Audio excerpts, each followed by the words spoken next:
Position. The position tolerance is used to control the location of a feature. Let's say a hole. And the way I do this is by pointing at the feature I want to control. So in this case, I want to control the center line of the hole. I point at the dimension line and I say the position tolerance is 0.1 with respect to some datum. Then I have to define my datum. Here's datum A. This means I want to control this distance here. So I have to define this distance using a theoretical dimension. Let's say it is 10 millimeters. This means I have my tolerance zone, which are two lines with a distance between them of 0.1. And the ideal line in the middle between these two lines lies with a distance of 10 millimeters from A. Now, I can go ahead and also define another datum B here. So in this case, this is that other surface. And I say also to B, I have also here to point with a theoretical dimension, an ideal distance, which is, in this case, also 10. This means I have a tolerance zone which looks like that. Now I can put the diameter sign here, which means I have to modify my tolerance zone, which was this square here. I have to modify it to be a circle. So now I have my tolerance zone, which is just a circle with a diameter of 0.1, and the center line of the hole it has to lie inside. Now I can continue further and say that this surface here is datum C, and I can also put it here as datum C. This means if I look from that view here, it looks like that, and here is the hole.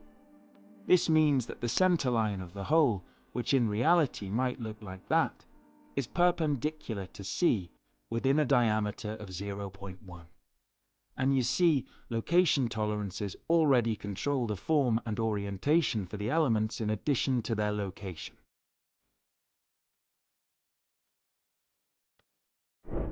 Now you can see the benefits of using a position tolerance over a plus-minus size tolerance. The first benefit you see already is by using datum C, you control the perpendicularity of the hole. Another huge benefit is that you can use the diameter modifier.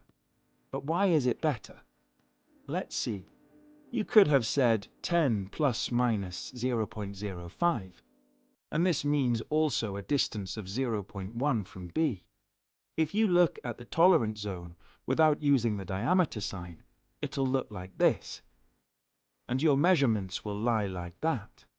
All these points are not accepted, but once you use the diameter modifier, you actually increase the tolerance zone without any negative effect on the function. You transformed your tolerance zone to a circle with a diameter of 0.141, which looks like that. Usually for your function, what matters for a hole is the radial distance of the deviation from the ideal center line.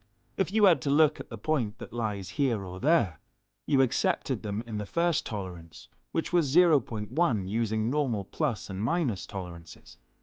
Although they actually have a radial distance to the center of the hole of 0.141. So why did you refuse this point, although it lies on the same distance from the center? The effect on the function is the same, but in this case you had to refuse it because it lies outside your tolerance. But using the diameter sign, you allowed all this extra tolerance zone without negatively affecting the function. This is about 57% more tolerance zone, so your part is actually cheaper while satisfying the same function. Just by changing the definition of the tolerance from plus-minus system that was so limited, you had to refuse points that could have been okay. You have much less scrap, and you save money. I hope you're still not thinking about using plus-minus tolerances to tolerate the position. A third benefit of the position tolerance over using size dimensions to control the location is due to using the datums. We will see later that the definition of a feature as a datum makes it being considered in the measurement in a way very similar to the function of this feature in the assembly. If you look at the real surface, A, it would look like that. The problem with using plus and minus tolerances here is that your distance to A here is 10. But if you measure here, you get another measurement result. So the distance to A is not really one value, but depends on where you measure. But GD&T solves this problem in a brilliant way. Datum A, to which the measurement is done, is not the real feature, is not the real surface, but it is a rebuild of the surface as it will matter for the function and the assembly. By using A as that datum, the measurement technician will push an ideal surface towards the part, and datum surface A is the real surface. So, you simulate the assembly of the part during the measurement, and measure only what is relevant for the function. How brilliant is that?